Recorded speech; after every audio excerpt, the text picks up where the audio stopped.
مشتریان عزیز برنامه، دلتان از غم دنیا بیزار و با نور ایمان پربار باشد.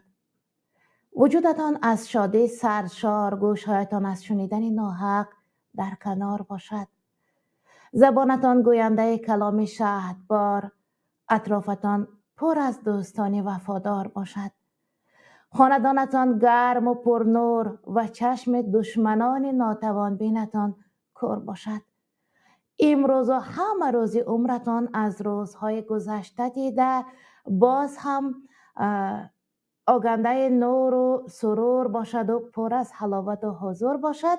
آمین آمین آمین. السلام علیکم. واقعا کلمه آمین کلمه عربی نیست، عبری عربی شده است و معنای آمین که در پایان هر یک دعا گفته می شود. مسلمانان در آخر سوره می گویند، در بیشتر در سوره فاتحه آمین میکنند، در پایان هر دعا میگویند. پیران به هر کسی که دعا میگویند آمین میکنند. البته دست برداشته آمین میکنند، بر روی میگیرند دستشان را. و نصرانیان هم آمین میگویند، امین میگویند. یهودی ها هم آمین میگویند. واقعا معنایش قبول فرما، بپذیر، قبول کن، همین معنا را دارد. و روزها میگویند که دبو جتک، یعنی این معنای آمین را دارد. معنای دوم همین آمین بخوف بودن، یعنی که در امان باشد، امین باشد، یا که خدایا برآورده ساز، این هم معنای آمین را دارد. چونین باد، ایدون باد، این هم معنای آمین را دارد. تنها پیروان دینهای ابراهیمی میگویند همین معنای همین کلمه آمین را، یعنی که یهودی ها میگویند، کلمیان، ترسایان، نصرانیان، مسیحیان، یعنی که و مسلمانان آمین میگویند. پیش از میلاد هم کلمه آمین استفاده میشد، میگفتند آمین را. و آمین دو خیل نوشته می شود، یکی بعد میم حرفی یا دارد و دیگر ندارد. آمین و آمین. این درباره آمین دانسته گرفتیم. اگر در هر یک برنامه یگان چیزی ضروری را دانسته گیریم هم خیلی خوب میشد. امروز یک رسمی نو، یک عادت نو وارد کردم در برنامه.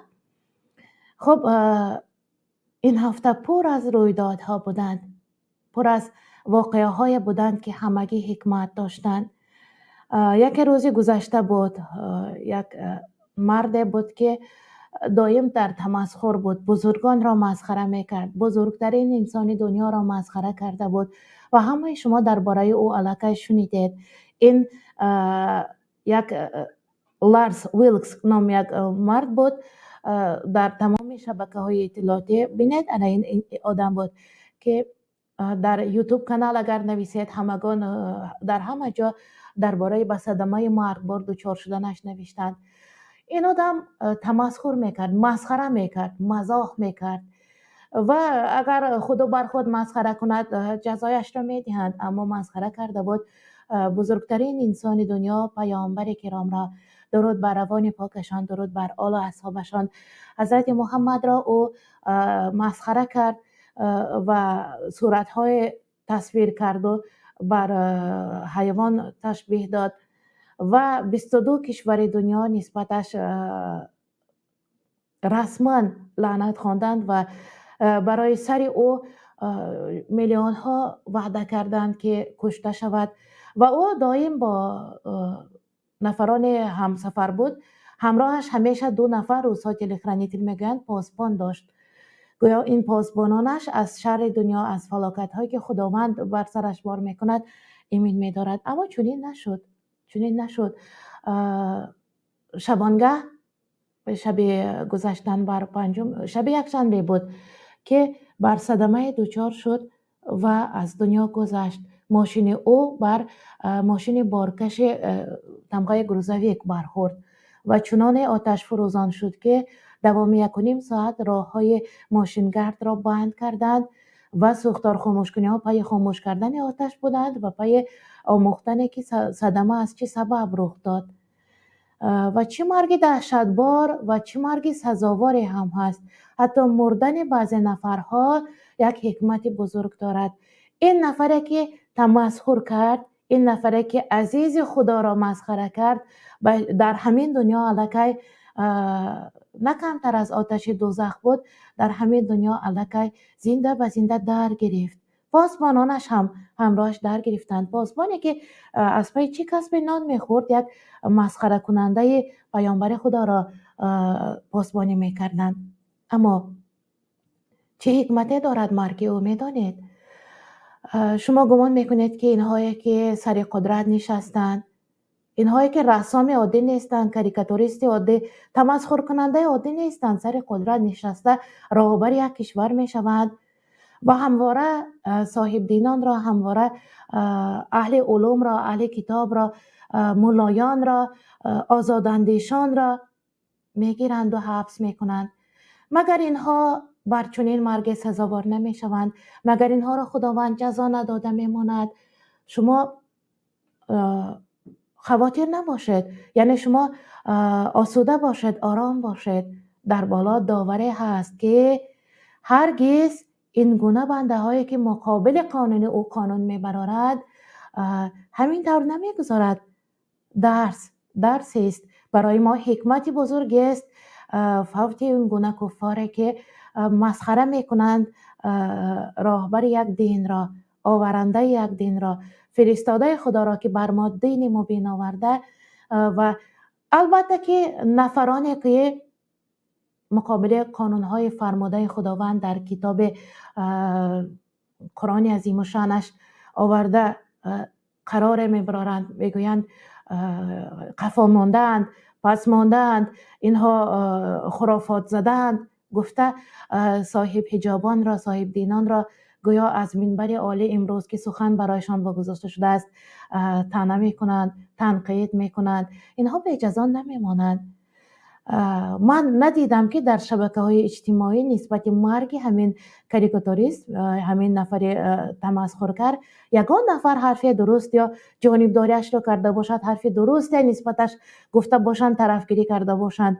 صاحبان همه دینها، حتی در گروه هایی که نصرانیان بیشترند، آنجا او را تنقید میکنند، چون که ما مسلمانان بر پیامبر یگان دین، بر نماینده یگان دین، بر پاپ ها و بر همان راهبران کلیسا هرگز طعنه و تمسخر نکردیم، هرگز نمیکنیم. هم حرفی بد را بر لب آوردن خطاست. کافر و مؤمن هم خلق خداست. میگویند که البته که روز جزا نزدیک است، همه آنهایی که مقابل خدا برآمدند جزا میبینند. امروز برنامه پرنده های مهاجر را یک موضوع گذاشتیم، کاملا یک موضوع فرهنگی است. هرچند که از آغاز من بر سیاست یک وارد شدم، فرهنگ است. فرهنگ هم یک شاخه از سیاست است. سیاست درست راه گذاری شده باشد، فرهنگ هم البته خوب تشکل می کند. دیگر ساحه ها هم اگر کار دولت داری، سیاست دولت درست راه اندازی شده باشد، همه ایجاده ها موافق همان درست پیش می روند. خب امروز برنامه پرنده های مهاجر موضوع دارد که به قدر مهنت مهاجران رسید، گفته نامگذاری کردیم، به قدر زحمت های مهاجر، چون که همین نان و نمک دسترخوان اهل وطن وابسته بر زور میان همان مهاجر است، زور دست و بازوی اوست. قامتش بالا باشد، دادرکای مهاجره، برادرای مهاجره، نفرانی که تا دم پیری، تا دمی که از دستشان کار می آید حرکت کرده می توانند، نفرانی که نمی توانند دیگر کار وزنین کنند، در یک کنج یگان مکتب پاسبان شده، در یگان باغچه یا در خانه یگان ثروتمند روز پاسبان شده، در همان دال و درخت باغش نگاه کرده، و دال و درخت باغش باز هم مبلغ پیدا کرده بر وطن ارسال میکنند که قامت تاجیکستان راست استاد. کاش که همین راهبران می دانستند که سیاست پیش گرفته آنها نه، مهنت ضربدار مهاجران قامت تاجیکستان را راست می دارد. هستن نفرانی که میگویند در وطن هم کار کرده ایستادیم، باغبانی کرده روز گذرانده ایستادیم. خب باغبانی کردید، گفتیم سیب رویاندید، زردآلو رویاندید. در شمال تاجیکستان، در مثلا استرافشن و شهرستان بیشتر سیب و کارتوشکا و استحصال میکنند، یا در اسفره، شهر اسفره کنی بادام، اشت، زردآلو پرورش میکنند. و معذرت میخواهم. و این همه حاصل هم به کام روسیه می رود و آنجا البته همانجا پول می شود برمیگردد بر وطن. عذر، هوا دگرگون شده ایستاده است، تیر ماه است، بسته کاری فصل های وضع می شود، یعنی که سمینه وضع می کنند به روسی گوییم، بیشتر به روسی فهماتر برای شما. بسته کاری وضع می کنند و انسان تا از هوای گرم به سرد مطابق می شود تا عادت می کند کمتر شمال می خورد. هم البته احتیاط می کنید، 77 قبط می پوشید می کرم برید، لیکن باز هم شمال می خورید، چون که تا وجود ما عادت می کند بر هوای تیر ما، هوا بعدن بر زمستان گذارش می کنیم که یک بار هر انسان شمال خورده می شود. خب من امروز چون عادتی هر باره وابسته به موضوع یک شعر که برای شما ایجاد کردم برای مهاجران، البته با یک کمال ممنونیت با مهر و محبت میخوانم. شما هم خود را احتیاط کنید، البته شمال نخورید. با محبت زیاده میخوانم که همین یک ساعته که قبل از برنامه گفتم امروز چی دستاویز و چی دستورخوانی برای دادرکان مهاجر دارم. باز هم شعر که به قدر مهنت مهاجر رسید نام دارد. مرحمت گوشایتان را فراختر دارید، قبول کنید، این شعر برای شماست. روزی بعد گذرد دنیا به امید، روزی بعد گذرد دنیا به امید، پس شام سیاه سحر سفید، سفرش بخیر و قدمش نوید، به قدر مهنت مهاجر رسید. مهنت میکند و دعا میکند تا در ملک غربت ناچار نماند، شکمش سیر یا نه خدا میداند، به قدر مهنت مهاجر رسید. در سرش خیال فرزندکانش، تأمین خاندان قرض وجدانش، لحظه های دیدار دایم ارمانش، به قدر مهنت مهاجر رسید. کجاها خوابیده بیدار می شود، از بعض شرایط بیزار می شود، جان گرمش آخر بیمار می شود، به قدر مهنت مهاجر رسید. آخر قدرش کنید وای هم انسان کو، این دنیا گذران وای هم مهمان کو، دل آزردهش پر ارمان کو، به قدر مهنت مهاجر رسید. بیهوده جنجال نکنید، نفس دنیایی را خنجال نکنید، پول گفته عمرش را ابال نکنید، به قدر مهنت مهاجر رسید. یک دم استراحت کند بی ملال، حق دارد بیچاره این حق حلال، شما هم مهاجر بودید می؟ سوال، به قدر مهنت مهاجر رسید. پل روی ره نه که رو باید بیارد، ورق ورق بر دستتان گذارد، کشوری بیگانه بکی می فارد، به قدر مهنت مهاجر رسید.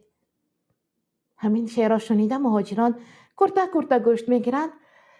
این بر همسر مهاجران گفته شده ایستاده است، بر زنهایی که در تاجیکستان میخواهند موافق مدلی باز پوشند، نو پای افضل پوشند، بر زنهایی که میخواهند از دگانه هایشان خفا نمانند، در توی این در لباسی دیگر خریدن، در توی ویش هم همانه نپوشند، دیگر زنهایی باز همانه پوشیده آمده است نگویند. بر همان زنهایی که میخواهند خانه هایشان بام باز هم بلندتر داشته باشد، بر زنهایی که گمان میکنند در روسیه ورق پول شمرده ماندند، شوهرشان رفته میگیرد میبیارد. پول کاریدگی نیست در مهاجرت، آنجا مهنت سنگین تر است. اول اینکه ملک بیگانه خانه خاله امان نیست، خانه آچه امان نیست، ملک بیگانه آدمان بیگانه. ما آنجا یک مهمان هستیم، مهمان ناخوانده هم گفتن ممکن است. و ما با چشم مهر و محبت نمینگرند در روسیه، و ما کنار باز کرده خوش آمدی دوستم بر روسیه عزیز ما نمیگویند، با یک نگاه پرتمسخر نگاه میکنند، گاه آدم میترسد که یگان راه کوچه را گم کرده از یگان روز پرسیده ماند. نگاه میکند یگان مسلمان گذرد، تاجیک، ازبک، قرقیز، قزاق یا یگان نفر دیگر که پرسم، چون که بیشتر روزها هنگام پرسیدنتان لط میدهند یا روی ترش میکنند یا چنان جواب میگویند که از پرسیدنتان پشیمان میشوید. البته که نه همهشان آدمانی خوب بسیارند. ملتی بد نیست در دنیا. آدم خوب و بد می شود. همه ملت ها خوب هستند. خب این شعرکی را برای شما خوانده گذاشتم. همین روز یک کلام خوبه، یک فلسفه به حد خوبه از حسن بصری خوانده بودم. زود گرفتم همان را در خاطره کامپیوتر و اینجا گذاشتم که میخوانم برایتان. حسن بصری خداوند رحمت کند گفته است: گوسفند گاه از آدم دیده آگاه تر می شده است، چون که فریاد چوپان را می شنود و از علف خوردن باز می ایستد. می گردد به قفا به فرمان چوپان. آدم باشد کلام آفریدگارش را می بیند، می خواند، می شنود گفته خداوندش را، اما از خواهشات نفسش خودداری کرده نمی تواند. می بینیم، می خوانیم، می دانیم، می شنویم که خدا چه گفته، اما همین نفس سبیل مانده وادار می کند که باز پای اجرای خواهشات آن سعی کنیم، کوشش کنیم. خیر یک روز پای افسال دریده باشد، صدقه سر میگویند و باز هم زحمت میکنند، مهنت میکنند. خنک باشد هم یک 4 روز دیگر به کار رفته میآیند، دیدید که پایشان شمال خورده. دادرکانم، خداوند قوت دهد، شمال نخورید، خود را احتیاط کنید، سخت احتیاط کنید که بر زن و فرزندانتان شما در کار هستید. شما بر تاجیکستانی عزیز در کاری ترین آدم هستید. همین نان دسترخوانشان، آبروی عزت مهمانشان، توی و سورشان، همین جوشیدن دیگ سیاه هر یک خانواده، همش وابسته بر مهاجر. همان گاستو کرده بالای شکم کلانشان پرتافته، قیچیچه گرفته لنتچه بری می روند که همین ها هم از حساب زحمت شما نان می خورند. کو زواد و فابریک که در تاجیکستان استحصال کند، اگر استحصال کند هم آرد کار کرده ایستاده شما را برده پخته می دهند. انا همین طور و همین هم باز و همه آنها هم باز از حساب مهاجران میچرانند. خب اگر نفری علاقه واردی برنامه شدن، مرحمت از داخل تاجیکستان، تاجیک آباد، آباد باشید. السلام علیکم. سلام دادرم. دادری سواری اسب، در اسب کی را تصویر کرده باشند؟ تصویر است یا نه؟ تصویر نیست، عکس است، عکس برداری شده. اگر ما را میشنوید گپ زنید و اگر نه باز هم خودم حرف میزنم. میدانید وقت میگذرد، الکی 17 دقیقه برنامه گذشته رفته است و شما هم وقتی هم آخر گپ زنید. خب از داخل تاجیک آباد، همین تاجیکستان اگر تاجیک آباد نام داشتم خیلی خوب می بود. کاش آباد هم می شد، البته آباد شده ایستاده است با آهسته. خب دوستان عزیز، گفتم که حادثه ها حکمت دارند. شب گذشته دوام 5 یا قریب 6 ساعت بعضی از شبکه های اجتماعی از کار ماندند. فیسبوک، اینستاگرام، واتساپ. از کار ماندن زمان از آسیای میانه اول ازبکستان سر بالا کرد. واتساپ، فیسبوک کار نکرده ایستاده است. اینستاگرام خاموش شد. انا بعد یک دیدیم که دیگر کشورها سر بالا کردند، کار نکرده ایستاده است. یکی دیدیم که از تمام وسایط اخبار عامه، از عالم شمول ترین هایش هم، از شناخته ترین هایش هم همگی نوشتند که یک باز استاد، یک حادثه رخ داد، حادثه در تکنیکای فیسبوک و واتساپ و اینستاگرام. و صبح وقتی باز کردیم باز شد، در آنجا نوشتند که شرکت هایی که راهبریش را مارک زوکربرگ بر عهده دارد در دوام 5 ساعت کار نکردنش قریب 7 میلیارد ضرر دیده. 6.6 میلیارد دلار ضرر دیده است در یک شب. یعنی در یک شب اینقدر درآمد هم میگرفته است. در یک شب 3 ساله درآمد تاجیکستان را از دست داده است، 3 سالش را.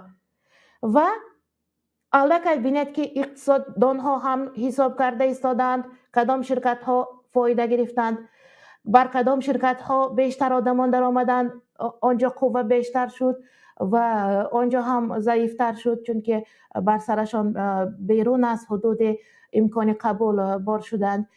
یا در یک شب جامعه شناسان هم آنجا وارد شدند، محاسبان هم وارد شدند. حساب و کتاب مارک زوکربرگ از 4م زینه ثروتمندان دنیا بر 6م فرامد گفته تمام دنیا حساب کتاب. در یک شب ما خواب بودیم. تاجیکستان، ازبکستان و کشورهای آسیا خواب بودند، آسیای میانه کشورهای هم بودند که بیدارند، روز است آنجا. اما بینید که تمام دنیا به تعلق افتاد که 3 شبکه اجتماعی کار نکرد. اما همین مشغول فیسبوک، اینستاگرام، مشغول واتساپ، تمامی روز تلفن در دست کار میکنیم، از کارمان بانک تعلق زدیم. آیا همین وقت عمر عزیزمان را صرف کرده ایستاده‌ایم به هر شبکه‌های اجتماعی؟ یگان نفر حساب نمی کند که چقدر از عبادت قفا ماندیم، چقدر از نیکی کردن، چقدر از خوشگفتاری کردن، بر کسی کمک کردن قفا ماندیم. ما اگر 3 ساعت در عالم فیسبوک سیر و سیاحت نکرده برآمده یک 30 عدد نهاد شنانیم، اگر بار بیارند، میوه بیارند، چقدر ثواب میگرفتیم؟ کسی حساب نمی کند. کسی نمیگوید که عمر عزیزمان را این شبکه‌های اجتماعی چقدر بسیار بسیار فرا میگیرند. همگان حساب میکنند که زوکربرگ چقدر ضرر دید، از کدام زینه بر کدام زینه فرامد، تمام روز در شبکه اجتماعی از کدام زینه بر کدام زینه فرامدن خودمان را هرگز حساب نمی کنیم. همین طور نه؟ دیدید واقعه ها دیگر چقدر حکمت دارند حادثه هایی که حکمت هم سبب های هم دارند. یگان روزی نیست که بر رسانه های خبری وطنی وارد شده آنجا یگان خبری مدهش کشتار نشنویم. اگر کشتار نیست صدمه هست و اگر صدمه نیست کشتار هست. کشتار قریب هر روز. معلم دانشگاه زن و 2 دخترش را کشته است، همسر و 2 دخترش را، 9 ساله و 11 ساله. معلم دانشگاه و در کدام یک دانشگاه روسیه هم دادسین بوده است. ببینید چی سبب شده باشد. باز نفر کارمند بانک است، خودکشی کرده، همگی 27 سال دارد که امروز دفن کردند. ببینید چقدر حادثه پای حادثه. زمان ما مکتب میخوندیم اگر نفر خودکشی کرد در تمام مکتب های همان تاجیکستان عزیزمان واکنش نشان میدادند. معلمان ساعت های تربیوی میگذراندند، با ما گفتگو میکردند، سبب های خودکشی همان دخترک را آموخته پیدا کرده. یک گازیت بود پیانیری تاجیکستان نام داشت، بعداً انباز شد. یک مجله بود مشعل نام داشت، برای کودکان مجله چشمه بود. خب مشعل و چشمه کمتر، اما در همان انباز که هفته یک مراتب چاپ میشد زود این گونه خبرها را واکنش نشان داده میبرآوردند و برای همگان ساعتی تربیوی بود که هرگز چنین نکرده باشم. امروز باشد اگر معلمان ساعتی تربیوی گذرانده کارهای فهماندهی میبریم گویند کدام یکی را انتخاب کنند ندانسته میمانند. هر روز هست، هر روز. از گرسنگی البته که خودکشی نکردند، از ناچاری نه، ایمان ضعیفی کرده. سالهای جنگ بابا میگفت همگی 250-300 گرم نان میداد، بالایش روغن زرد میشکیدند. در شمالی وطن میمالیدند، میگویند روغن زرد میشکیدند که شکاف های همان نان روسی خلیب مینمود. با همان قناعت میکردند. خودکشی نبود، امید بود. بر روز سعید، بر روز سفید امید بود، بر زندگی امید بود. جنگ تمام شود روز نیک می آید میگفتند، زحمت میکشیدند، مهنت میکردند. عجب سالهای رسیده که ما بیشتر ناشکر شدیم، ناشکری میکنیم. مکتب ها خوب درس نمی آموزند گفته. و بابای پیر روزگار دیده داشتم میگفت معلمان را وقتی سال اول بر جنگ نبردند محو بیسوادی گفتند سوارای خری که خودش راهش را میدانست چپه می نشستیم، در کاغذ حرف می نوشتیم و همان حرف را بر آن کارگرانی که از قفا پیاده آمده ایستادند حرف را نشان می دادیم، آنها تکرار می کردند و حرف را در راه آموختند. راه رفتن به کار، آمدن از کار، رفتن به کار، یعنی بیهوده راه نرفتند، حرف آموختند. بیسوادی را محو کردن آسان نبود، بیسوادی را نیست، سوادناکی را محو کردن واقعا. یک حرف های دوردانه گوهردانه های ما را برهم داده، حرف سیریلیک آموزاندن که در این باره هم یک موضوع شاید یک برنامه میکنیم. خب موضوع برنامه را به دیگر طرف تافتیم. بیایید بابت موضوع حرف میزنیم، موضوعی که با قدر زحمت مهاجر رسید. همین مهاجرانی که امروز زحمت میکشند در روسیه، چقدر مهنت میکنند، عذاب میکشند، عقوبت میکشند، در تهخانه های روسیه نمناکی ها روز میگذرانند. تهخانه شاید از سرده بیرون دیده کمی حرارتش بهتر است. آنجا همان لوله های آب گرم میگذرد، تروبه میگویند روزها، لوله به تاجیکی آب گرم میگذرد. به هر حال تکیه بر همان کرده میخوابند. خیلی هستند در تهخانه ها میخوابند، اما نمناک است. همین که از آنجا بیرون شدند در نمی در سرده بیرون نمناکی ضرر میکند.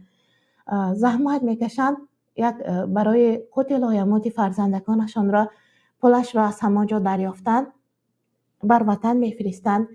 با قدر زحمتش رسیدن را هم بر همسرانشان، بر مادرشان، بر خواهرکانشان گفتنی هستیم که با قدر زحمت همین مردان مهاجر رسید، هم بر راهبران کشور که از 4 طرف فشردند خلق بیچاره را.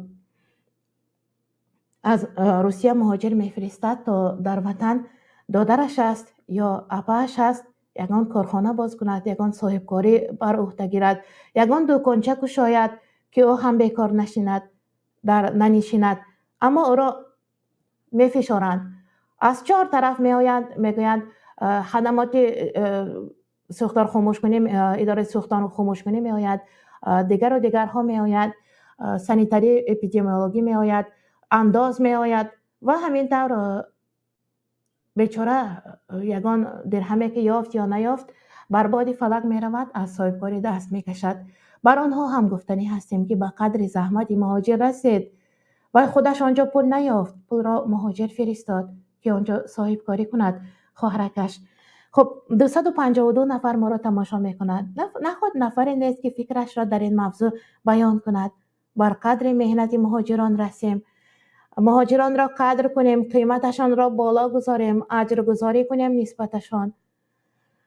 با پا رفتند، با پای خودشان در آمده بیایند و کیسه هایشان پر از پول و سمکه هایشان، خلطه هایشان پر از تحفه و سوغاتی باشد.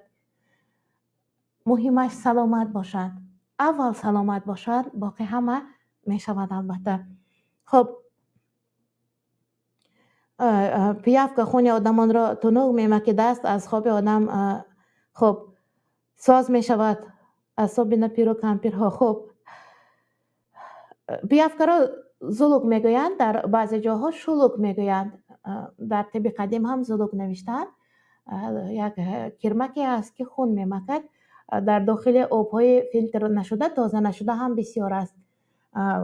برای طبابت هم استفاده می شود، یعنی با همین پیافکه مانند کردن آنهایی که جبیده میگیرند، اما ریسکشون را شاید خدا در راه حرام فرموده، به ما حلالش را نصیب کند.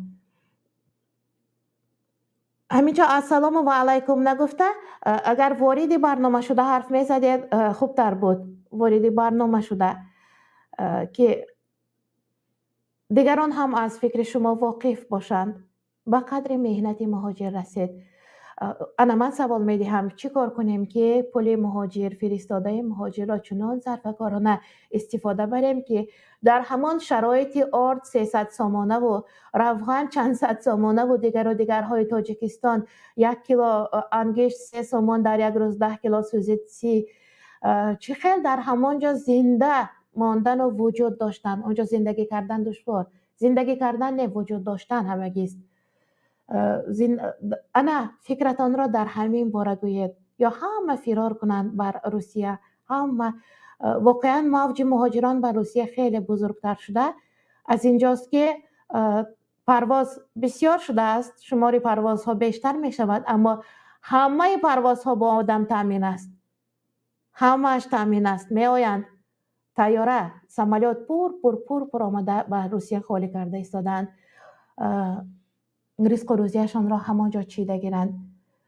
مردان میبینند که اگر زن و فرزند را نآورند، نرخ تاجیکستان از روسیه دیده بالاتر شد، واقعا بالاتر شد، ارد قریب 2 برابر افزود و مردان فکر کردند که بهترش این که یک بار بیشتر خراجات میکنند و چیپته میگیرند و زن و فرزند را میبیارند تا آنها هم با کار مشغول شده در همین روسیه زندگی کنند، چون بر شرایط آنجا عادت میکنند. در تاجیکستان دیگر سر نمیفرارند، نمیخواهند. خصوص نفرانی که در اروپا به سر میبرند زندگی میکنند، آنها در تاجیکستان شاید دیگر یک روز زندگی کردن نتوانند، چون که تماما آزادانه عادت کردن زندگی کنند. آنجا آزادی سخن هست، آزادی وجدان، حقوق انسان، همه که آزاد است. فقط خب قبول میکنیم شما را.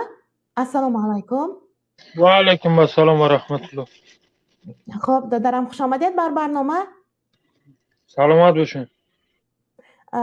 موضوع امروزه ما بر قدر مهنت مهاجر رسیده است. واقف هستید البته؟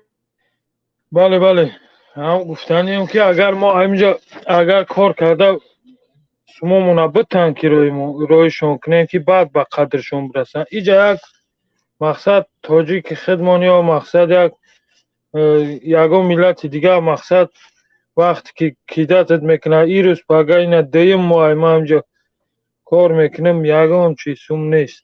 سوم این روز پگه که تاجیک خدمانه در حکومت تاجیکستان کار میکرده. اینجا آمده قریب یک 80 نفر کارگر داره، در کیسش گفتی گپا 500 روبلی روسی نداره. این چخیل ای کجا میکنه این کارگرها چخیلی همی آدمو هم من همی مقصد پولش میپرسن همی ای روز پگه راست همه ایران میشنده همی هر جا باشه همی در سر تاجیک خودت یا رس بیاری اگر یه روز کارش فرمونده همون یه ساعت کارش کم بیتی اگر میگیره یا جلواتت میکنه یا میگیره اگه مقصد اگه کار برد همه بینن. لیکن بلکه ما دقیق کارمندی حکومتی خودمان آنجا هم رفته حکومت رانده ایستادند، حکومت خودمان را تکرار کرده ایستادند. بله در اونجا ظلم میشه با دایی جمعیم که همون ظلم زلالت بگریزیم. گفتی همون یک دو درک 8 ساله میگه از ظلم زلالت ما بیزار شده. گفتی همون گودک در ظلم زلالتش میگریزی جمعی با دایی جبو در تاید سیوش میغلطی. با دایی زمستان مقصد ما خودمون کم ترک در اوجا ما این مقصد ما را جواب دادن از زندان سپراهزینی تاجیکی دادن، ایرسی ندادن. ایرسی که مقصد همونجا اگر ایرسی که یا انگلیسی باید نوشته شود اونجا نوشته شدگی نیست. این جمعیه میگه که برای همون پیروود کردن 5-10 هزار دیگه با برای او بوده. یعنی در امنیستی عفو عموم از زندان خلاص کردن و به کار بردن به روسیه.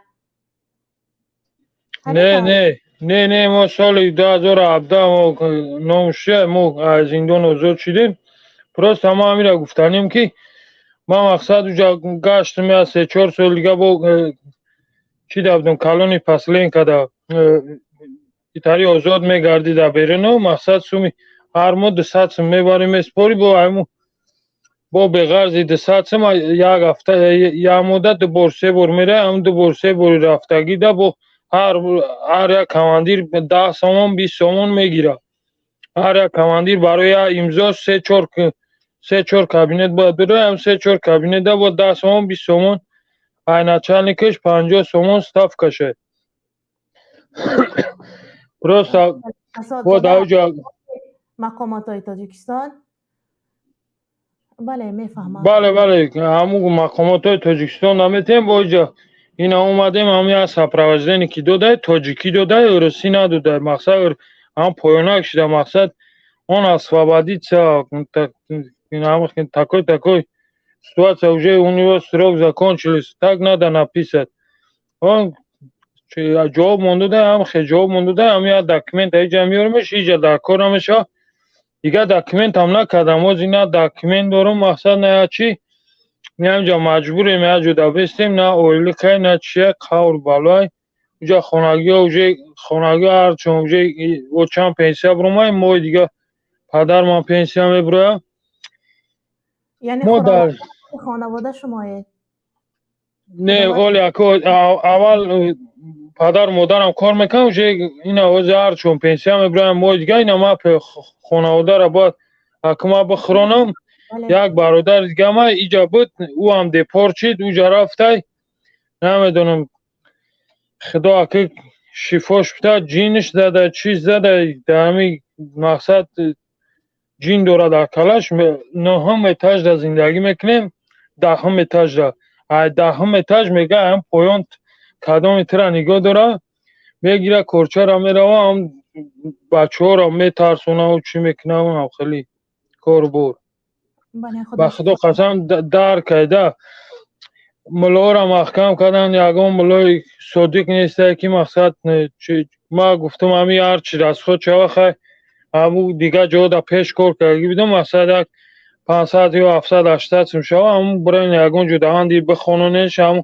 نابوتی پول سومو چی را یفته میشه دوده را که را یفته نمیشه مقصد همو را بگیرم بکنن این همی دیگه یکم ملا نمیوان ملا در تاجیکستان نیسته هم یا ملا را آوردیم کم کم اون ملای جنبراری نامی را هم محکم کردن بله یا ملای گه بود همون خودم در تاجیکستان بودم وقتی که بودم خیلی او طریق تجوید هم میدونستم مقصد چی میکردم اونه که سوره را زیاد نمیدونستم مقصد 10-15 سوره را زیاد کردم میدکش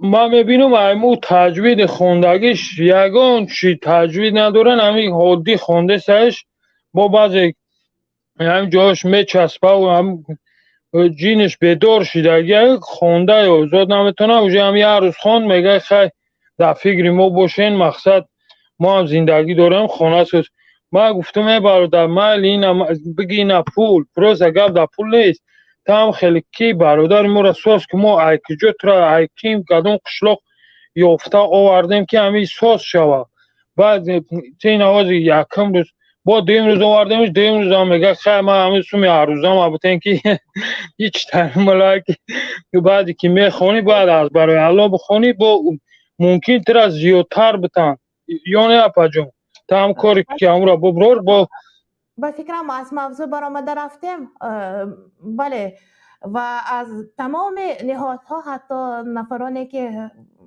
در جادای دین فعالیت میبرند همه جاده ها امروز کساد شده همگی بله آنچه گفتید در مقامات در همان محبس همهشان مبلغ میگیرند بله برای یک معلومات نامه که خواننده باید به مکتب رود اونجا در همون دوم اپراولینی میگویند در شهر یعنی کمیته محله خانه یا اینکه کمیته جماعت دهات اونجا هم مبلغناک رفته امضا میگیرند عجیبش این است همگی مبلغناک در همین جا که ما تماما بیگانه هستیم یگان نفر دکتر از ما یگان بار یگان درهم نپرسید یگان بار مبلغ ندادیم رایگان معاینه میکنند و دارو می نویسند که دارو را خودمان میخریم در روسیه هم اپاجون در روسیه هم ورسه چون هم خیلی در روسیه هم همین خیلی است خب در همین موضوع باز یک مناسب شاه نامدار در وارد شدن اکای مناسب شاه سلام علیکم سوزی برادر سلامتی خوبه بخشش که در اومدید دیگه وقت بود سلام بتین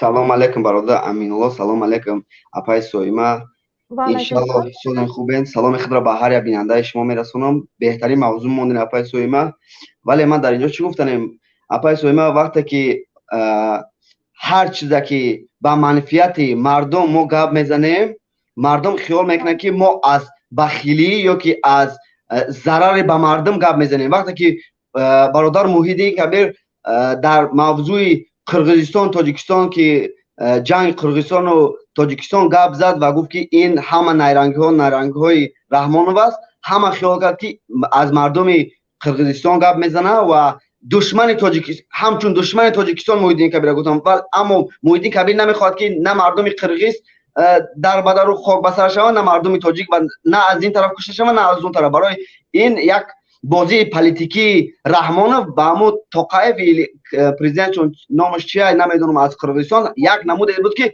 پوزیسیون خودش نگاه کنه تا آخر برای که پرزیدنت قرقیزستان میتونست که در 6 ماه اول دیگر کنه پرزیدنت شونه و از این مومنت با خودش یک پوزیسیون معین گذاشت که ها من خلاص کردم، من قهرمان ملت شدم و پرزیدنت قرقیزستان هم میتونن که با مثل رحمانوف قهرمان ملت کنن.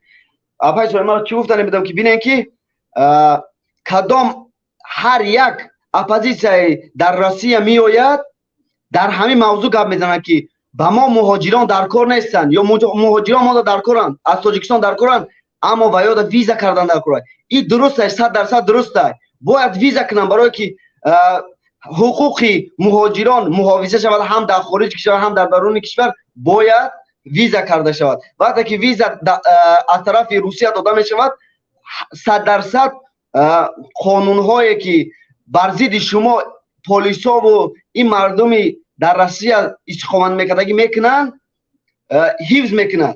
برای چی ما را میتوانند که ما هم پتنت داشته باشیم هم دکومنت داشته باشیم، میتونن در لوبای لحظه بگیرن روان کنن و دپورت کنن. برای چی؟ برای که به طور ناقانونی ما روانه روسیه میشویم. خوب میشید که همه یک زکان میمونن که همه ویزا قطعی میشید که مردم ما از این مشکلی کم درک آسان شو میشید و این یک نمود فایده هم رحمانوف است هم از پوتین است که برای که این از جهت گیوپولیتیکس که میبینیم در پوتین چی در کار است؟ جنایتکار در کار است. برای چی در اروپا یا در امریکا یگان تروریست نمیآوند؟ برای چی در زندانهای اروپا و در امریکا یگان تروریست نیست؟ برای چی فقط در تاجیکستان در روسیه است؟ برای آنکه در تاجیکستان نیست تروریست نیست. نه مادر عزیز، یک بار خوشرو همین مردم باید بدانند که هر یک همین قانون زیدی ما میبرن و ما خودمون در این قانون میغلطیم و زیدی ما این کار میکنن. برای خودشان تروریست نمیشوند و مردم بیچاره. شما ببینید که تمام مردم تاجیکستان زید طالبان است. امامعلی رحمان یک نمود کرد که تمام مردم تاجیکستان زید طالبان است و در روسیه 4 نفر از تاجیکستان همکاری با طالبان یافتند. این در کدام دور و زمان راست میآید؟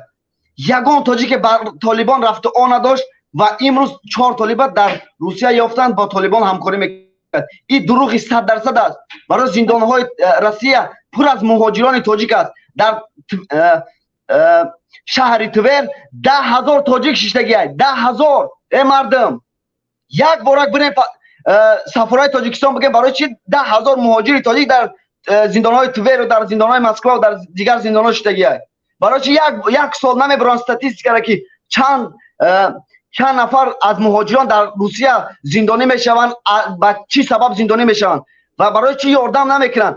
90% همه مهاجرای تاجیک که در زندانهای روسیه میشینن اپاجان 100% دروغ است و بافته میکنن. برای که برای دولت روسیه پر کردن زندان ها این فایده مقامات روسیه است که همچون رحمانوف امنیت بیشتر کردن، پلیس ها را بیشتر کردن و یاد کار در کار است و یاد زندانیان در کار است که با اینا کار کند و این مردم یا نمیفهمند. وقتی که میگن که مردم تاجیکستان ویزا باید کنن که با ویزا برون خوشرو بگردن، ببینن که در همین اروپا با ویزا مردم تاجیکستان میان چقدر آزادانه سیل گذار میکنن، در همه جا کار میکنن و کدام جای برون. اما دادن هم یک حجت بیش نیست، چون با ویزا هم دشوارتر می شود برای مهاجران، باز دریافتی آن دشوارتر چون که مبلغ طلب میکند. خلق به حقوق آنجا هم به حقوق، با ویزا هم به حقوق، در پیشانش تاج مانده برایت هم حقوقی که محافظت نمی شود از جانب یگان نهاد و تاجیکی که خودش هم نمی تواند حمایت کند، سواد حمایت کردن ندارد، باز هم همان و همان به فکر منه. نه مادر عزیز، یک بار که شما ببینید که در روسیه بسیار مردم با فریب و میدونن که مردم تاجیک به حجت کار میکنن و یا در فریب همه دیگر مردم ها میغلطن.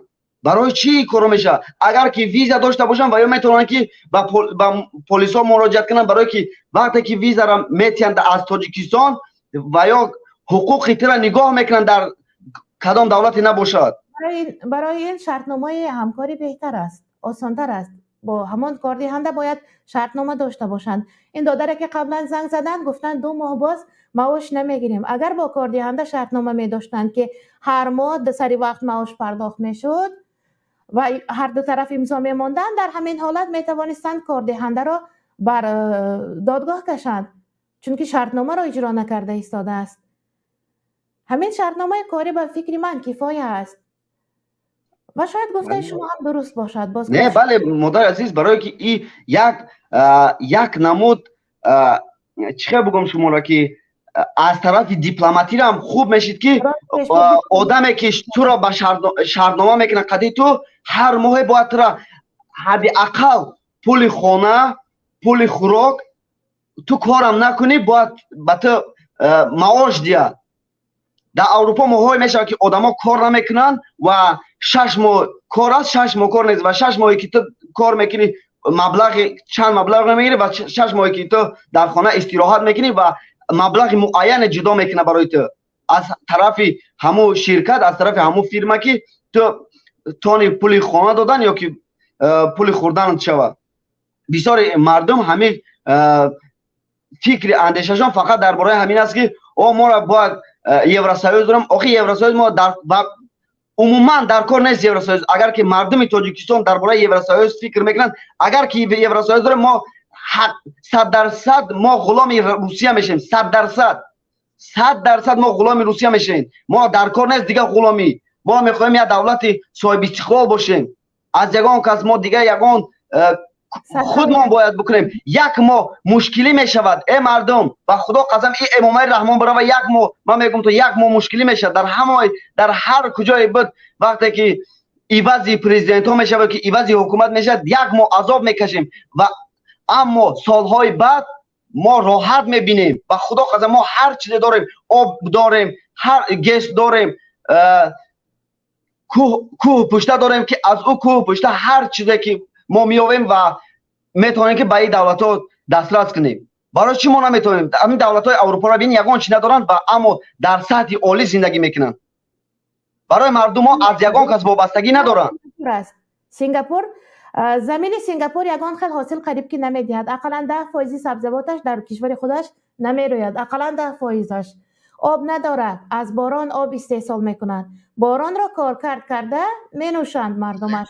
اما یک شهر دولت کوچکترین و ثروتمندترین است. نه مادر عزیز، ببینید که دیروز در برنامه برادر استنایف یک سخن گفتم که مخالفین چه گروه بسیار باشد، چه حزب نهضت اسلامی باشد، باید سرجم شوند و امامه رحمان همچون تروریست در دولت‌های بین الملل اعتراف کنند. برای چی نمیکنه سال تا سال از طرف رژیم رحمانov برادرای ما کشته شده، برادرای ما دزدیده شده، برادرای ما بیگناه در زندان‌ها هجوم بر زندانی‌ها کرده که دستای و یا محکمه بر زندانی‌ها کرده. برای چی حکومت رحمانov و حکومت تروریستی نمیگیم؟ برای که حکومت رحمان همین دولت‌های بین الملل با حکومت رحمانov پول جدا میکنن، برای همین ظلم و ظالمی پول جدا میکنن و رحمانov کاراش کرده است. ما باید 100% بگیم هر یک مردم تاجیکستان، مردم تاجیکستان دولت‌های بین الملل به ما یاردم نمیکنن، سودی بین الملل به ما یاردم نمیکنه. آن همش یا دروغ یا همش یک بازیگرن که در همه سیاست خودشان همین رحمانov هم بازی میکنن به کدام نموده باشد. 100% از شما وابسته است، از ما و شما وابسته است که حکومت خودمان هم میتونیم که خودمان دیگرگون کنیم. و مادر عزیز ببینید که من یک گپ زدم که گفتم اگر که دولت‌های بین الملل هر ساله که دولت هلند، دولت آمریکا، دولت دیگر دولت‌های پرقوتن که با اویله رحمانov با مردم روی نمیکنن و یا با اویله رحمانov و رحمانov با یگان کسی ما پول نمیدیه و یگان یاردم نمیدیه. ما گفتم یک بلای کنن که همون پولاش روی نکنن دیگه این ملت غارت نکنه. رحمانov و تروریست برورن که دیگه همون تاجیکستان سوم روی نکنن. برادر چند برادر مرا سحری بیدار شدم و اقرار دشمنای بزه به برادرو با خدا قسم برای فایده ما خودمان برای پدر و مادر خودمان در هر کسی ما ایما همه اولادان در همون تاجیکستان زندگی میکنه. پدر و مادرم خودش بیچاره خود در تاجیکستان زندگی نمیکنن که هر یک برادرها و خواهرای ما در همون تاجیکستان زندگی میکنن. من میخوام که تاجیکستان دیگه آزاد شود از این ظلم رحمانov. همه دولت‌های بین الملل سوم روی میکنن برای هر یک شهروند تاجیکستان یاردم و یا در کیسه خود میزنن و شما را تروریست اکستریمیست و پشت زندان میکنن و خودش با در کجا میگه بله همش سیاست است. سیاستی هم دخالت بیرون هم داخلی. خب همین فرار ماسها هم با سیاست بیرون نمیشود. مبلغ گذاری میکنند در داخل فشار میارند نسبت آزاداندیشان فرار میکنند این طرف همه میگیرد مغزها را سرها را انسان هایی که فکر کرده میتوانند از دستشان کار میآید استعدادند دکتر بهترین معلم بهترین عالم شاعر نویسنده کشورهای اروپا با جان و دل قبول میکنند و نسبت به این کشورهای پسا شوروی دیده در اروپا فوراً حجت میدهند حجت پناهندگی میدهند چون پناهندگی میگیرند دیگر در همان کشور آزاد و استفاده میبرند. چقدر نویسنده های ما الکی در آلمان و در دیگر کشورهای ترقی کرده مثلا در آلمان چقدر نویسنده های من را قدر و قیمت و بالا نشین میکند فردا در تاریخ آلمان می نویسند که فلان نویسنده در بغل همین آلمان نشأ نما کرد و کتابهایش را به زبان آلمانی می نویسند و او که در آنجا الهام میگیرد البته که می آموزد آلمانی را و در همانجا می نویسد درباره آنها. اینها میدانند چی کار کرده ایستادند مبلغ گذاری میکنند. این هم سیاست هست.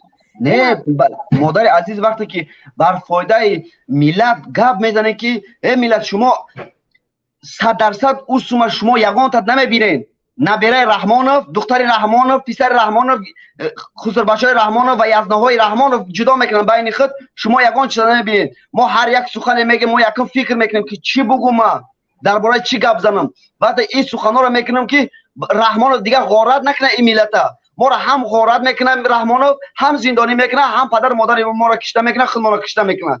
آقای رحمانov ما از دست رحمانov گریزه شدیم ما از دست رحمانov ترسیدیم. تروریست کیست مایم یا که وای رحمانov از دست ما هم کس گریزه نشید از دست ما هم کس نمیگریزد از دست ما هم کس استراخ ندارد استراخ همه ملت از رحمانov دارد همون تروریست همین رحمانov است. سلامت باشین اپای سلامت من سخن بیچار نمیکنم. بابت گفتید سیاست بیرون تاثیر میکند بر داخل همان ملت همان هم زبان ها هم دین ها هم آیین های ما همان افغان های بیچاره که امروز نیازمند بر خوراک و پوشاک و برق هستند برق را از آنها گرفته بر قرقیزستان گسیل کردن هم یک کاری بیجا بود یک کاری بیجا. قرقیز اگر از ما نگیرد از کشور دیگری همسایه میگرفت. ازبکستان که بیشتر کرد صادرات برق را بر افغانستان تاجیکستان برعکس از هم ملتان ما برق را کشیده گرفته جانب قرقیزستان برد. این هم ببینید اگر همین حالت افغانستان را ازبکستان نظر کرده چی کار کرد هم برق بیشتر داد هم الکی آموختند ملت افغان همینجا افغان ها بسیار در کشور ما آمده ایستادند که ما الکی دوستیم همراهشان ملت یک بعضی خوراک های پرتناولتر خودشان را دارند مثلا لوبیایی ها را بیشتر تناول میکردند از آن سبب که شاید سفیده بیشتر دارد.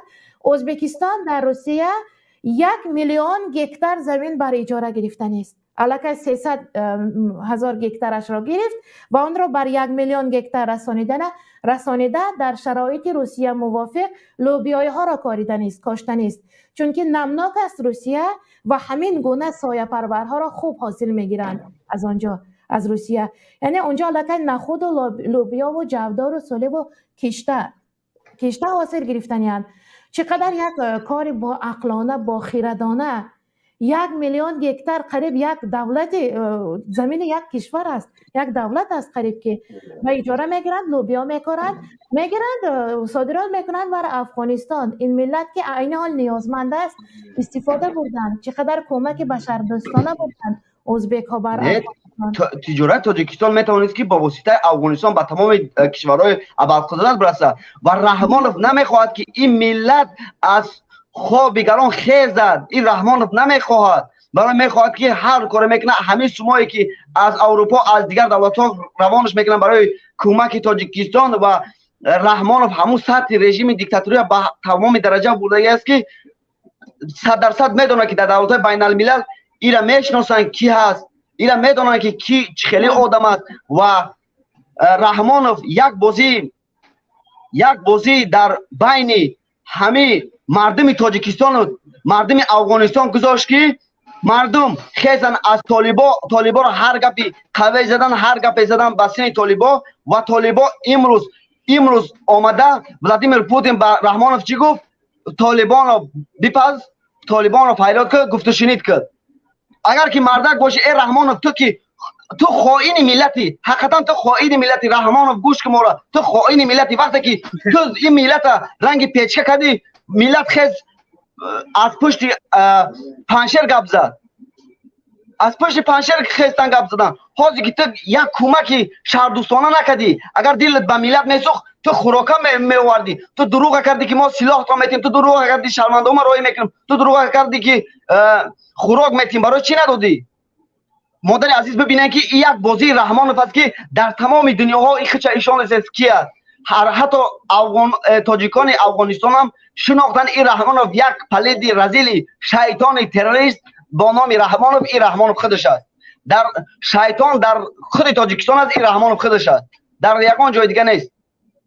برای مردم افغانستان ببینن که مادر عزیز من سال 91 نبودم و شما خودتان خوب دریا دارین که مردم تاجیکستان با کجا گریزه شدن وقتی خودشان نان خوردن. مردم افغانستان داشتن با افغانستان گریختن. برای چی حزب نهضت اسلامی تاجیکستان وقتی که همون مهاجرایی که گریزهایی که از افغانستان در اشکاشین بدن، حزب نهضت اسلامی تاجیکستان یاردم کرد، خوراک یک ماه داد، یک از این سخن نمیکند، یک از نمیگه که حزب نهضت اسلامی به وای کمک کرد. و هر یک ژورنالیست تاجیکستان و هر یک نویسنده تاجیکستان و هر یک خچکی دلسوز ملت میگیره، ما جان ما را برای پنشر میتیم و یک بار یک سخن میگه ای رحمانov پلیت یک اقلا یک دانه نان به مردم همو اشکاشین بده که باید بخورن از گشنگی نمردن. او با گریزه هایش نان دهید. بله برای که ما را علام میکنه که وقتی که حزب نهضت اسلامی را از یک طرف سیاه میکنن و حزب نهضت اسلامی از دیگر طرف به مردم خود یاردم کرده ایستاده است و اینا یگان جدا خودشون نمیگن حزب نه. و من 100% من خودم میگم که حزب نهضت اسلامی حزب حقیقت است و دموکرات همیا هستند. دموکرات از همه جهت. ما یگان حزب و حرکت نیستم، ما یک آزادی فکر اندیشه خودم میزنم که حزب نهضت اسلامی تاجیکستان به مردم اشکاشی که گریزه‌هایی که در اشکاشی بودن یا یک ماه خوراکواری دادن. ببینید برادران در چی مورد رحمانov چی گونه بازی کرد.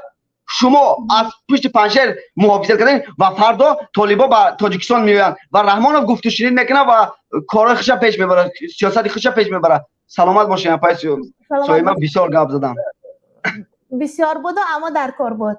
برای همین هم نه اپا ما را دیلمون گیره میکنه. به خدا قسم من اپای سویم من جوانی هستم که من یگان وظیفه نمیخوام، یگان چی نمیخوام. من در کار نیست، من یگان چی در کار نیست. من فقط میخوام که برای چی ما رنگی دولت همین نروژ نمیتونیم زندگی کرده. دولت نروژ یگان چی نداره. زندگیشان از تمام روی دنیا بهتر است، برای که در اینجا نه دولت کورپسیونی است نه دولت پرزیدنتی. من ضد پرزیدنتی هستم. خود کدام یک بشود حزب نهضت اسلامی گروه بیشتر میشم، من با مبارز میشم که من ضد پرزیدنتی هستم. در همه جا گپ میزنم که من ضد پرزیدنتی هستم. پرزیدنت نمیخوام بشود، دولت پارلمانی شود و مردمی شود. سلامت باشید. تشکر برای سخنهای پرمحتوا. و دو نفر اینجا وارد شدند و شاید از این سبب بود که شبکه بند است بیرون شدن، میتوانند وارد شوند حرف زنند. واقعا یک برادر با من در شبکه اجتماعی می نویسند که چرا در هر برنامه وقت بابت دولت‌های پیشرفته عرض می‌رود سنگاپور میگویی. سنگاپور که در اطرافش همگی دولت‌های ابرقدرت و پیشرفته‌اند و به همانها تکیه کرده بالا رفتن. نه، با آنها تکیه کرده بالا نرفت. یک دولت قفا مانده بود که روزش با ماهیداری میگذشت و با کمی همان آبچکاری هایی که به زور حاصل میداد خیلی کم بود، زمین خوبی ندارد، از همان روز میگذرانید. آنجا راهبر درست سر قدرت آمد و مستملکه بریتانیا بود. هنوز اسکران بریتانیا از سرحد سنگاپور گرفته نشده. در این بین در داخل کشور همان راهبر نوشان لی کوهن یو قبل از حلیمه یعقوب بود. او یک بار سر قدرت آمدن زمان اول فساد را ریشه‌کن کرد. همین فساد را ریشه کردن باعث آن شد که دولت رو به شکوفایی نهاد. اینوستیسیون های خارجی را برایشان دروازه های سنگاپور را باز کرد و همه آنها در سنگاپور کارخانه گشادند. اینقدر قوه کاری استحصال میکند تاجیکستان. اما یگان کشور اگر کارخانه باز کند که همین بناکاران ما در خود تاجیکستان بناهای آسمان بوس بالا کنند. بله، در شرایط ما آشیانه اینقدر بلند ممکن نیست، اما تا حد امکان چقدر بیخانه در تاجیکستان بسیار است، بناکاران ما در روسیه بنا میکنند. قوه کاری ما را در آنجا صرف کرده، آنجا را آباد کرده، آنجا را شکوفان میکنیم، اما در خود تاجیکستان ما قوه کاری نمیرسد. کارگرها در ملک دیگر را آباد میکنند. خب نفر خاله اینجا پرنده رو خطا نوشته است، گفته نوشتن. من در همین بابت یک چند بار گفتم، باز هم میگویم. پرنده نویس خاله نامش رو امام پرنده یک ری دارد. همون زمانی که دو تا ری نوشته بودند اشتباه کردند نفرانی که در سر املا بودند، عالمانی که خود را زبان شناس املا شناس گفتند، همون وقت خطا کرده بودند که در کلمه پرنده دو تا ری کردند. چرا؟ پریدن یک تا ری دارد. پرنده همانی است که میپرد یک تا ری دارد. پریدن یک تا ری دارد. پرنده باید یک ری داشته باشد. چرا درنده، چرنده، خزنده یک تا؟ خزنده یک زی دارد، خزنده نیست. وای مثلا ما هنگام میخوانیم ما خواننده نیستیم، همین هنگام می نویسیم نویسنده نیستیم. شما بیننده نیستید. چرا پرنده دو ری داشته باشد؟ شما تماشابین نیستید. مثلا پرنده، نه تماشابین درست نمیگیرد. پرنده یک ری دارد، درنده هم یک ری دارد. پرنده گفته اشتباه کرده بودند و اشتباهشون را بدتر به ابر آوردن، یعنی درست کردن، گفتند یک ری دارد. خب برنامه پرنده های مهاجر و این موضوع به قدر مهنت مهاجران رسید نام دارد. به قدر مهنت مهاجر برست. نفر وارد شده بودند، یک نام دراز داشتند، بیرون شدند. اگر گپ میزنم گویند هرچند فرصتی برنامه پایان یافته، اما قبول میکنیم. همینجا فجان بخشم یاد دانس خواهند دیگه بکنم بعد میبرم. گفتنی هستم که همه دینا بود پره روز قطعه قرغز رو پرو شدیم، کم ترک صحبت کردیم. بعد گفت من اشواز پریزیدنت گفتم. پریزیدنت ما گفت اگر همه کم اکا که چی شوه، مقصد همون چورکنجه همون قانون بزگر، اگر گفت همون بایای ما اکو مقصد دارنده های ما با مبارز ها سوم تشکیل میکنن، با زیادش میتن مقصد بگیرین اینا مبارزتون برین یا بگیرین کارتون پیش برین. مقصد همی پریزیدنت که همی ظلم شده سی همی را باین ببرین. وازی همی میبینیم هم مبارزه را میگن شما لایک بجکین، ایتاری بجکین، نامشه نه دیگر را میگن، یا میگن که شما برای سوم میکنین کارا.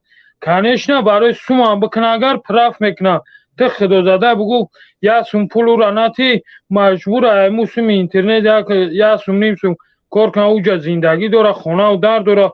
ممکن بعضی هاش مقصد کار نمیکنن، ای پشتی همی پسخیت که ویران شدنش مقصد فکر مفکوره بسیار میکنن.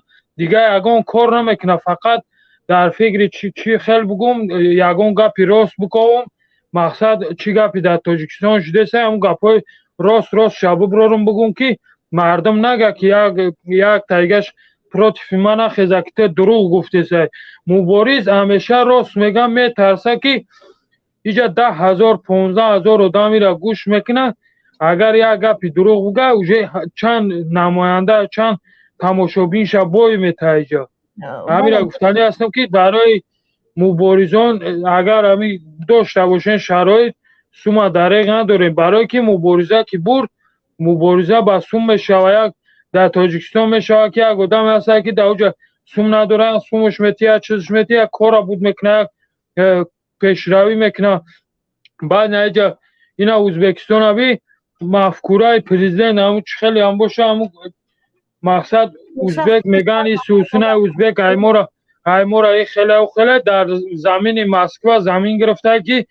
زمین های آدم های خچه در زمین خودش کار بفرمونه و دولت خودش فایده خودش کار میفرماید بله اپا جان برای که قوای کاریش در دیگر جا مقصد میدونه که در اینجا هم ازبک زبان و تاجیک زبان و دیگر ملت در اینجا پس میشه چورکا و پورکا برای هم خاطر میگیرن ای در زمینه خودش مقصد چیزی دولت خچه پیش میبره در ازبکستانش چند قدر پیشروی زواد ماشین این یک کودک دیدم اپا جان تراکتور ساخته که با یک تراکتور 8 نمود کار میکنه هم زمین هم چابق میکنه و که یک بچه 10 ساله 15 صنف 10 11 ببین که ما هم تاجیکا وقت شده بیعقلی نبودیم وحشه کوهستانی که مقصد ما چقدر بزرگا داشتیم شاعرا داشتیم چقدر پیشروی داشت اگر شاعران را اگر هم بر حساب نگیریم آنها اهل سخن بزرگان سخن بودن اگر همین عالمان تاجیک را هم به حساب گیریم اختراعکارانش را هم کم نبودن کشف کننده های اینقدر اسرار علوم هم کم نبودن اولین نفری که کره شکل بودن زمین را گفت بیرونی بود همین بیرونی بود که سنه 11 ینور خورشید از آسیای میانه جای غروبش عیناً بالای سنگ سیاه کعبه همان جایی که از 11 ینور نگاه میکنید خورشید غروب میکند سنگ سیاه کعبه در همان جاست به یگان اسباب دقیق به کیهان نبرآمده چگونه این را انیق معین کرده است امروز هم عالمان در حیرتند با یک استرلاب عادی و در علم پیشرفت بودن مردم فارس را تاجیکان را هنوز حضرت پیامبر در زمان خود گذشته بودند اگر به رسد تاجیکان فارس ها به همان علم میرسند کم نیستند کم نبودند شکر که امروز هم عالمان بزرگ داریم اما متاسفانه قدر شناسی که نمیشوند فرار میکنند مغزها در کشور در داخل کشور هم داریم اما صدا بلند نمیکنند دادر از موضوع کمی بیرون برآمدیم برای همین من میخوام باز هم سخن را بر نفر دیگر واگذاشته باشیم بله پجان درمون الله خدا نگهبان السلام علیکم و رحمت و علیکم السلام برای اشتراکتان بسیار تشکر میگویم درست قید کردن یک نکته خیلی نازک موضوع را دریافتند که ازبکستان در زمینی که اونجا اجاره گرفته کارگر خودش را در زمین خودش استفاده برده فایدهش را خودش میبرد درست بر فایده کشور خودش استفاده میبرد خیلی نکته را در جایش قید کردند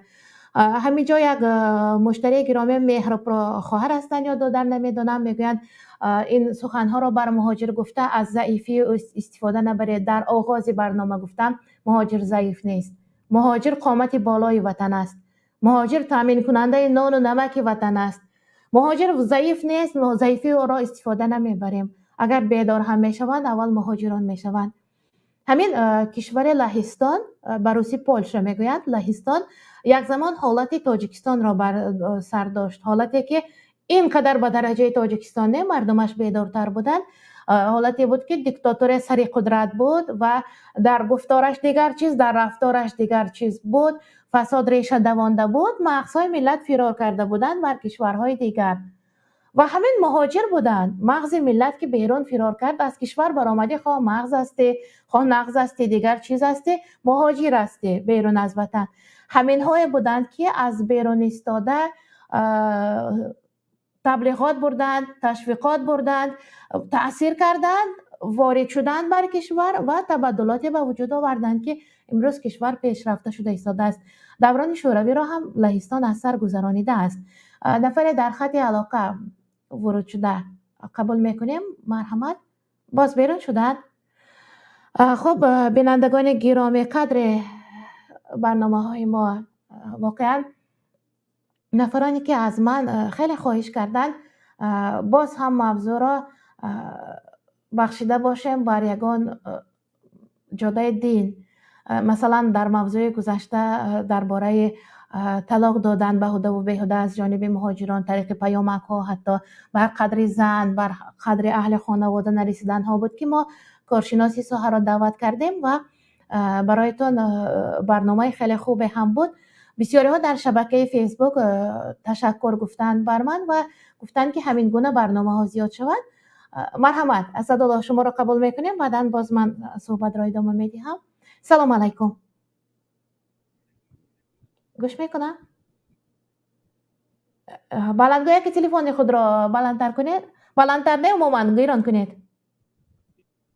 ما نمیشنویم شما را.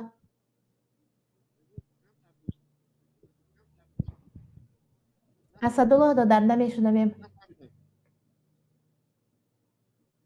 خیلی خسته می نمایند. بلندگویی که تلفنتان گیران نیست.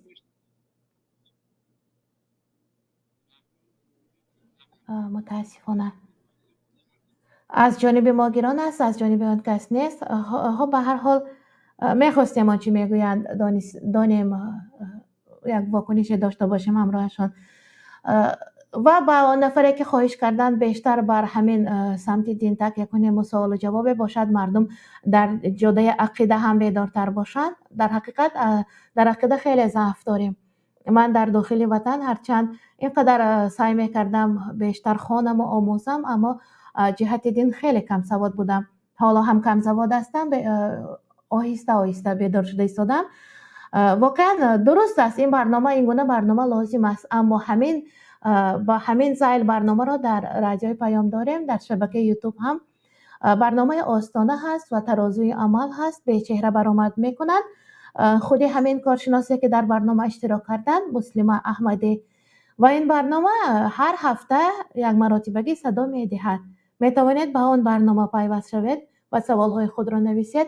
من فقط همچون مهمان دعوت کرده بودم تا در برنامه من که موضوعش دینی بود اشتراک کنند تا هر کاری را متصدی خودش پیش برد. برنامه من باشد برنامه فرهنگی و اجتماعی و یک برنامه ادبی هم هست. گفتن ممکن پرنده های مهاجر نام دارد. نفراین که این گونه برنامه چه لازم میگویند، آخر برای مهاجران کدام برنامه را داریم؟ دیگر برنامه ها سیاسی هستند، مطلقا سیاسی هستند و برای کل تاجیکستانیان، تاجیک زبانان دنیا هم شاید برای کل آنها باشد. همین برنامه پرنده های مهاجر، در نامش هم کلمه مهاجر است، محض برای مهاجران است. محض برای مهاجران است. درود. من هنگامی که نو تاسیس دادیم گمان کردم طریق این برنامه درود و پیام هایشان را بر اهل وطن میرسانند، بر اهل کشور، بر پدر مادر و خویش و اقربایشان میرسانند. از آنجا هم اشتراک کرده بر خویش و پیوندانشان طریق همین برنامه پیام های ارسال میکنند و برآمدها میکنند. بر مادر و پدرشان شعرهای هم قرائت میکنند طریق این برنامه که آنها خرسند میشوند. همین خیلی ریجه های هم کشیده بودم، اما متاسفانه تا هنوزم ذوق و همان محبت انگیخته در این برنامه نشد که بر پیوندانشان بر تاجیکستان که این برنامه را تماشا میکنند رسانیده باشیم پیامشان را. خب آغازها انجام پذیر هستند. 13 دقیقه از فرصتی جدا شده ما استفاده بردیم، بیرون برآمدیم، بیرون از برنامه استفاده بردیم. بر کل نفرانی که وقت پرقیمتی خود را دریغ نداشته با ما بودند یک جهان تشکر میگویم. تا برنامه های دیگر شما را بر پناه پاک سبحان کریم میسپارم. خیر، سلامت باشید.